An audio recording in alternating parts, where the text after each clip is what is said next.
shoulder, up. Drummer, stand. Oh! Number one!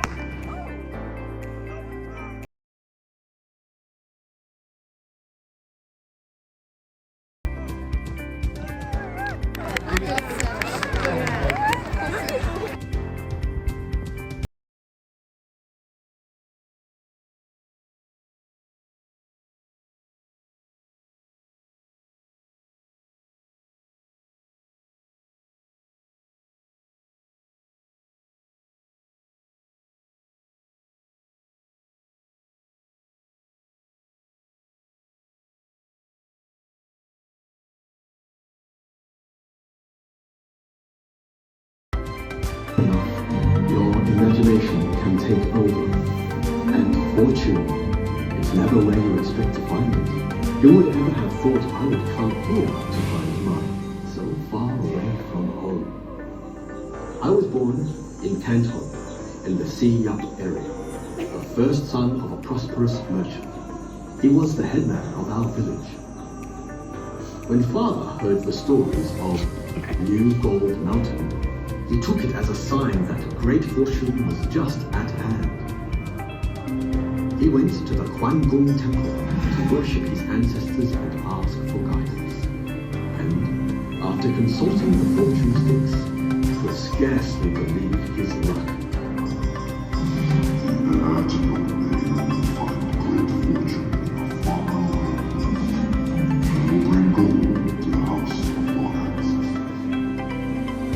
To father, it was a prophecy that I would go to New Gold Mountain and return home with gold and riches. On the day I set out to find my fortune, mother gave me the jade talisman to lead me to discovery and bring me back home. And she begged me to take my brother, to keep him out of trouble's way. But trouble followed Chin Tem like a shadow. Ballarat, a place where the poorest peasant could become a rich man and strangers could become best friends, or worst enemies. Luck could strike anywhere, anytime. Life on the goldfields was wild, chaotic, and dangerous. Everybody knew that there were places you should never go and the men you should never cross. Everybody that was except Tem. He resented the heavy tax inflicted on the Chinese arriving at Melbourne. So, like thousands before us, we got off the ship at Rome and marched more than 250 miles to the goldfields.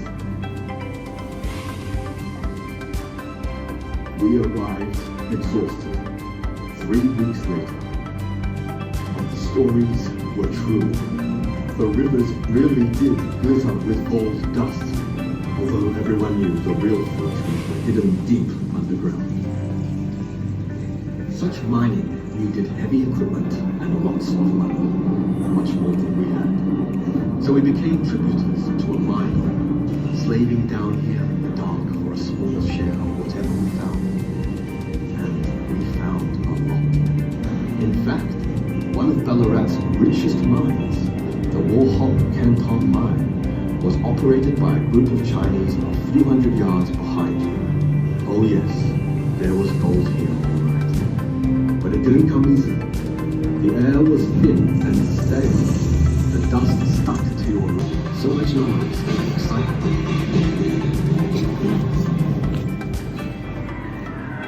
Keneally crashed into the camp, attacking everyone in his path.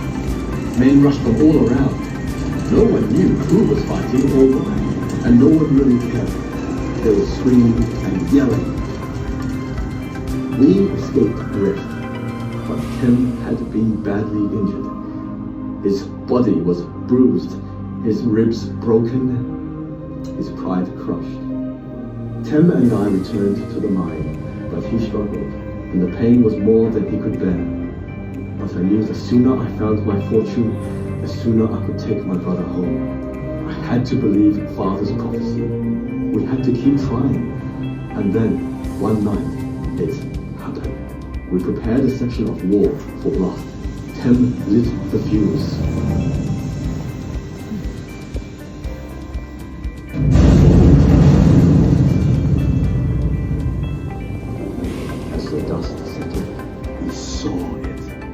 first bright glint of yellow in the darkness. Tim climbed in for a closer look, and the whole shaft lit up with a golden glow. He was yelling and laughing. It was his old self again. I stood there, frozen.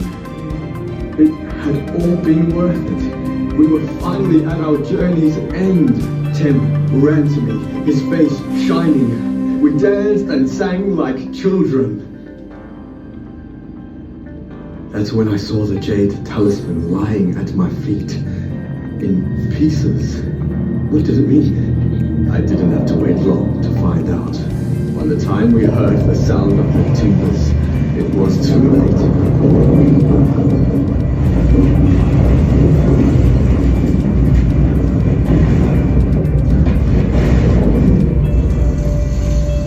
We were trapped, and the gold was lost under tons of solid rock. And we found our gold only to be buried alive with it.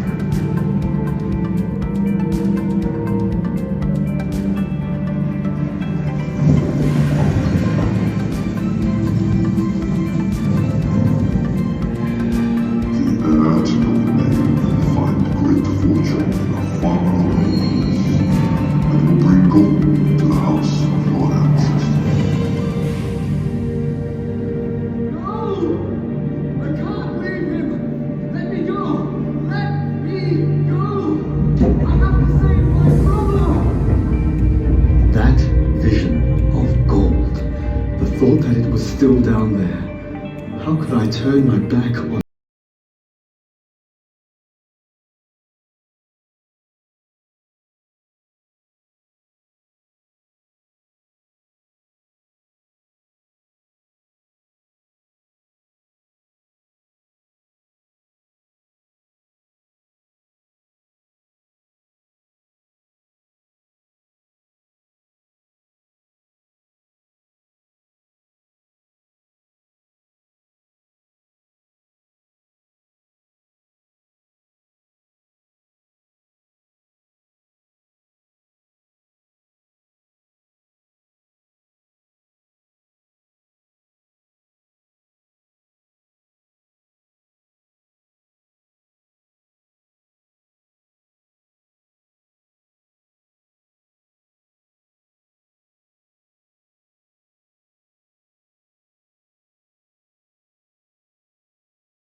The Cornish Yeah, you would working know. in wet, stinking deep meat.